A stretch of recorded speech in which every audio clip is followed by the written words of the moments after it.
Welcome back. Well, Iran's expelled ambassador has been seen smirking and blowing kisses before boarding a flight out of Australia. Joining us to discuss today's headlines is Independent MP Dai Le and ALP President Wayne Swan. Good morning to you both. Good morning. Dai, it felt a little bit disconcerting seeing that at the airport yesterday. He also says the allegations made by ASIO are all false. It feels a bit tense at the moment. Would you agree?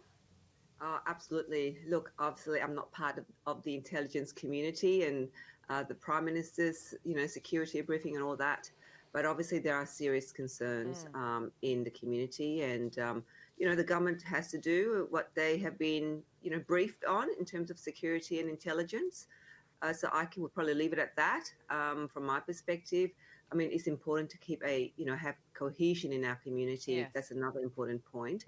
And I think that we have more issues to be concerned about our economy, all cost of living. And I think we need to ensure that we are also feeling safe and secured from any potential tension and potential attacks from external forces. So, Well, safety is the key, isn't it, Wayne? And I guess the former now ambassador claims that Australians in Iran are safe, but we no longer have any diplomatic representation there. So are they safe in Iran?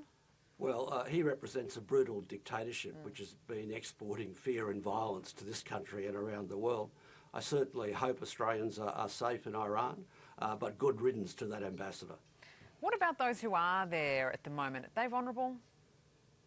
Well, I think Australians, when they travel overseas, always accept a degree of risk, and I think it's also known that Iran is not necessarily a great place to go for a holiday or for a visit in the current circumstances.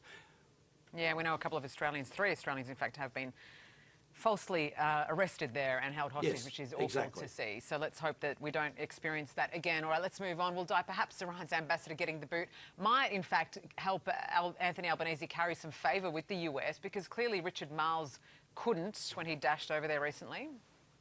look, you know what? I think we need to remember that Australia does have a very long-standing relationship with the US. And I think that's something that we shouldn't ignore. And, it's something that we need to continue to build on. So this whole thing with, the Minister, Richard Marles, what happened there, well, I suppose, Richard Marles can answer to that. And I think he did answer to that in Parliament yesterday.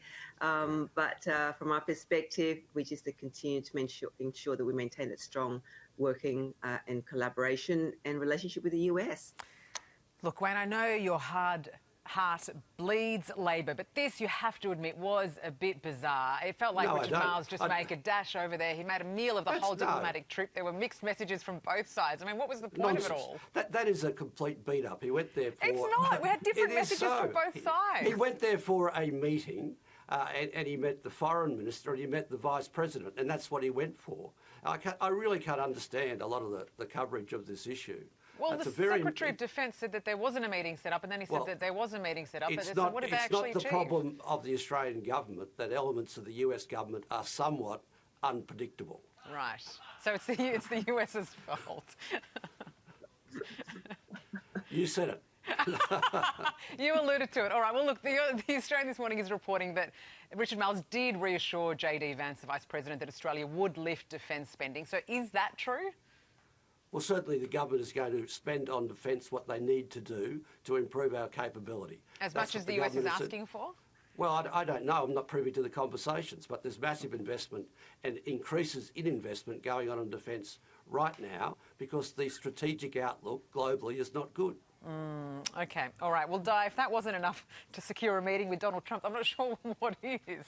Yes, look, I don't know. But, all I can say is that I did this. The former ambassador to the US, Karen Kennedy, did come to Fowler. So that's a great US, Fowler relationship that I have developed, and I will. Well, that may keep us safe. You never know, Wayne. You never know. All right. Well, just finally, just a very quick response from both of you on Bob Katter's outburst yesterday. I mean, Di, I'll get the take from you first, because there is no shame in being a migrant. I'm a migrant. You're a migrant. In fact, most Australians are obviously migrants. What was with that yesterday? It was bizarre. Yeah, look, I said Bob is Bob, and he's very supportive of me. But I think Bob is just a proud Aussie.